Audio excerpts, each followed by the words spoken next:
Hi, Jeff Munn, Creating Extraordinary Futures. I want to share something that has been coming up for a number of my clients lately, and it's showing up in a bunch of different contexts. And it's this idea that we need to control our thinking.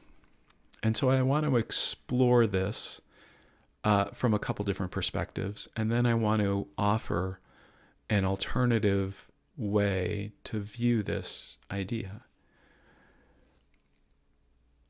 So, at the fundamental level of the thought that we need to control our thinking is some sense that thoughts are real, that thoughts are solid, that a thought like, I am an introvert, or I need to be more productive, has some solid truth to it. And I want to challenge that because I don't know how to evaluate whether something like that would be true. Any person that I know of who considers themselves to be an introvert is, depending on the situation, sometimes shy, sometimes quiet, sometimes reticent, sometimes hesitant to speak, sometimes self-conscious, sometimes whatever words you want to put around that word introvert. Yeah, sure. It's true for me, right? And sometimes they're different than that. Sometimes they show up as different. So there's no, you can't, as one of my teachers, Michael Neal, used to say, you can't find introversion in a wheelbarrow. It doesn't exist in nature. It is a word. It is a concept that people have different ideas around what it means, and then they tend to hang on to that as if it's something solid and real, and it's not. They forget. They lose that part of the equation. So this idea that thought is real and solid, and that we need to do something with it, and that by having that thought, it says something about us, right? It's connected to our definition of success, and whether we meet it or fail to meet it somehow says something about our worth as a human being, etc., etc., etc. We do this over and over and over. So that's one aspect of us, this kind of missing the ball in terms of what thought actually is. And then the second part is this distinction that I've started to talk about with my clients. And it's a way to see this that might be more helpful, more useful to you. And the distinction is between controlling thoughts and seeing them as thoughts. So in the world where I need to control my thoughts, first of all, if you've ever tried to control your thoughts, it's a pretty frustrating exercise, right? I can try like crazy, but then that crazy thought about Aunt Edna just pops right in, right?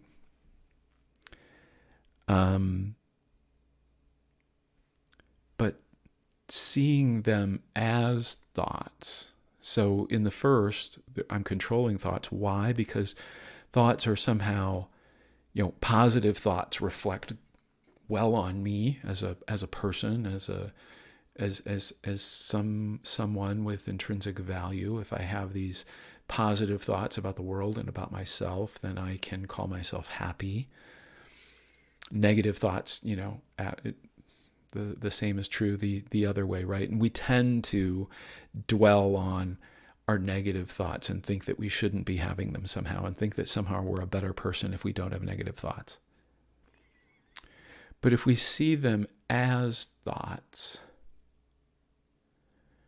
then they're more like the weather.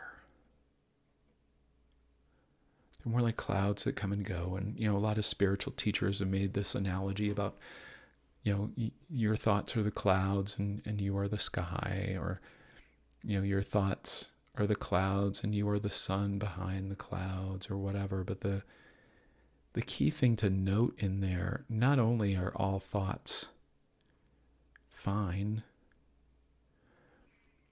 But sometimes, sometimes the thoughts look like rain clouds or look like rainstorms even.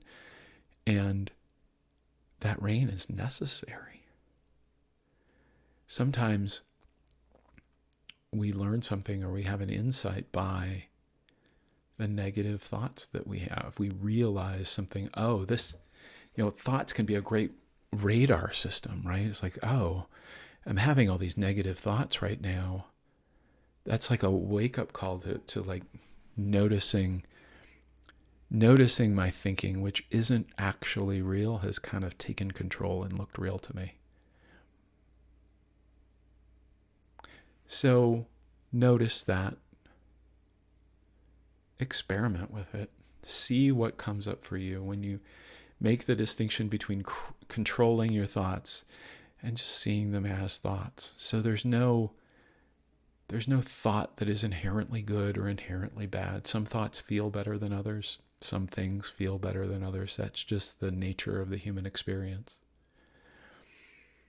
And when you see it as just a natural flow, a natural process, and not anything to be taken all that seriously, suddenly things become more fun. And when things become more fun, more light, more easy, because the things you used to take seriously, these serious, heavy-seeming thoughts, don't have quite the purchase that they had anymore. Ironically, that frees you up to create differently, to create more, to create from a space of joy and fun rather than a space of heaviness and I need to do this thing to prove to myself that I'm okay or that I'm enough, or to prove to others that I'm okay or that I'm enough. And it becomes a whole different game. So again, the distinction, controlling thoughts versus seeing them as thoughts. Enjoy experimenting with that and seeing what arises for you. Have fun, take care, and I'll see you next time. Thanks.